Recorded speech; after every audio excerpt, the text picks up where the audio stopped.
राधे राधे, जय गौरी गोपाल। ये हमारी माँ है और 5 साल से ये मैया यहाँ हैं। अब ये मैया बिल्कुल बिस्तर पर आ गई हैं। इनके बेटे को हमने फ़ोन लगाया कल कि अब आपकी माँ बिल्कुल बिस्तर पे हैं और उठना बैठना संभव नहीं है। इन्हें यहाँ पे नहलाने का, भोजन ला के देने का, बिस्तर पे ही सब क्रियाएँ होती हैं और वो सब ठीक साफ करना, यहाँ सब व्यवस्थाएँ हो रही हैं माँ की। तो हमने बेटे को फ़ोन लगवा के पूछा कि बेटा आप अपनी माँ को ले जाओ, कुछ दिन आप सेवा कर लो, अब आखिरी टाइम है।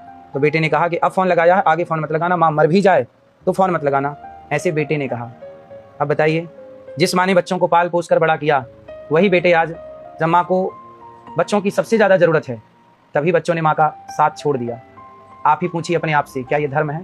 इसलिए आप अपने माँ बाप की खूब सेवा करिए। और यहाँ तो इन माँओं की सेवा हो ही रही है। 4 साल से सेवा यहाँ हो रही है मैया की, 5 वर्ष से। आगे भी मैया की सारी सेवा यहाँ होंगी। कोई कष्ट मैया, आपको कोई तकलीफ है? कोई कष्ट नहीं। हम लोगों ने तो केवल बच्चों को सूचना दी कि आपकी माँ, अभी तक ये मैया अपने से नहाती थी, अपने से चलती थी, अब ये अति वृद्ध हो गई हैं तो चलना फिरना बंद हो गया है। आप बिस्तर पर ही पड़ी हैं, इनको समय से नहलाना धुलाना, कपड़े पहनाना, बर्तन धुलना, इनको सब तरह की सेवा यहाँ हो रही है, समय पे दवाई। लेकिन बेटा से कहा कि दर्शन तो करने आ जाओ, माँ का बिस्तर पे पड़ गई हैं। तो बेटे ने कहा कि फ़ोन भी मत लगाना आगे से, मत करिए, मत लगाना महाराज। अब मैया देखो फ़ोन लगाते हैं तो बच्चे डांट देते हैं कि फ़ोन मत लगाना, ऐसे मत लगाना महाराज, मत लगाना। ऐसे क्यों, ऐसा व्यवहार क्यों हो जाता है बच्चों का मैया? पता नहीं महाराज क्यों हो जाता है। छोटी बहू की माँ कहती है अगर इधर आओगी तो अपना तो पिटाओगी। कौन बोलता है? छोटी बहू की माँ। छोटी बहू की माँ। छोटी बहू की माँ बोलती है मैया को कि आओगी तो पिटोगी। इस तरह का व्यवहार क्या अपनों के द्वारा शोभनीय है?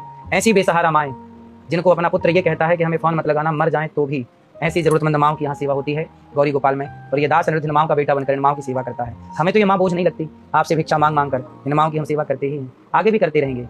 परंतु पुत्र अपने अपने कर्तव्य याद रखें, हर पुत्र से मेरी प्रार्थना है।